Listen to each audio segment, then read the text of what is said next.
নিম্নচাপের প্রভাবে গত ৩ দিন ধরে উপকূলীয় এলাকাগুলোতে টানা বৃষ্টি হচ্ছে। পানিতে বিভিন্ন স্থানে জলাবদ্ধতার সৃষ্টি হওয়ায় দুর্ভোগ পোহাতে হচ্ছে মানুষকে। এছাড়া বৃষ্টিতে ফসলের ক্ষতি হওয়ায় বিপাকে পড়েছে কৃষক।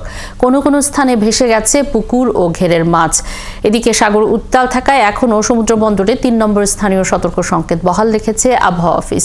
সহকর্মীদের তথ্য ও ছবিতে প্রতিবেদন। খুলনায় গেল ২৪ ঘন্টায় ১৫৪ মিলিমিটার বৃষ্টিপাত হয়েছে। এতে শহর ও শহরতলির নিচু এলাকায় পানি জমে যাওয়ায় চলাচলের দুর্ভোগ পোহাতে হচ্ছে মানুষকে। বৃষ্টিতে কাজ বন্ধ থাকায় বিপাকে পড়েছে দৈনন্দিন খেটে খাওয়া মানুষ।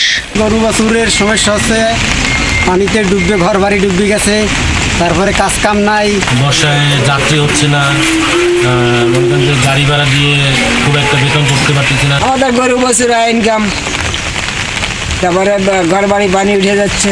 নিম্নচাপের প্রভাবে গত ৩ দিন থেকে বাগেরহাটের মোংলা ও সুন্দরবন উপকূলে টানা বৃষ্টি হচ্ছে। শহরের বিভিন্ন এলাকায় সৃষ্টি হয়েছে জলাবদ্ধতা, ভেসে গেছে বিভিন্ন পুকুর ও ঘেরের মাছ।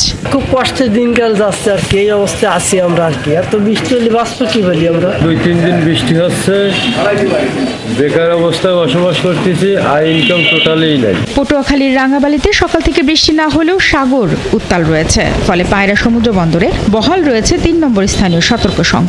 এদিকে টানা বৃষ্টিতে রাঙ্গাবালিতে তলিয়ে গেছে কয়েক হাজার হেক্টর জমির আমন ক্ষেত। বৃষ্টিতে ক্ষয়ক্ষতি হয়েছে, রোয়াপাতা সব নষ্ট হয়ে যেতে আছে, অনেক জায়গা অনেক লইয়া। এই পানি যদি একদিনে না সরাই দেয় তাহলে আমাদের বিশেষ ক্ষয়ক্ষতি হয়ে যাবে। অন্যদিকে কক্সবাজারে সকাল থেকে বৃষ্টি হয়নি, তবে সাগর উত্তাল থাকায় বহাল আছে ৩ নম্বর স্থানীয় সতর্ক সংকেত। বৃষ্টিতে তলিয়ে গেছে নড়াইল পৌরসভা, এতে সীমাহীন দুর্ভোগে পৌরবাসী। ভুক্তভোগীদের অভিযোগ, শহরে কোনো পানি নিষ্কাশন ব্যবস্থাপনা না থাকায় এই পরিস্থিতির সৃষ্টি হয়েছে। প্রতি বছর এরকম আমাদের অনেক কষ্টের মধ্যে আছি। ঘর বড় বাঁচিয়ে গেছে, ছেলে মেয়ে নিয়ে থাকার জায়গা নাই, খাওয়ার জায়গা নাই, না খেয়ে আমরা মরে যাচ্ছি। খাওয়ার কষ্ট, পানিটি তলায় গেছি, আমাকে ড্রেনের ব্যবস্থা করতেই হবে। বৃষ্টিতে মেহেরপুরেও ফসলের ব্যাপক ক্ষতি হয়েছে। পানির নিচে তলিয়ে গেছে নিচু এলাকার জমির ফসল। অন্যদিকে সবজি খেতে পানি জমে থাকায় মরতে শুরু করেছে গাছ। এদিকে বৃষ্টিতে বরিশালের নিচু এলাকায় পানি জমে থাকায় ভোগান্তিতে পড়েছে মানুষ। আবহাওয়া অফিস বলছে সামনে আরও ২-১ দিন বৃষ্টির সম্ভাবনা রয়েছে।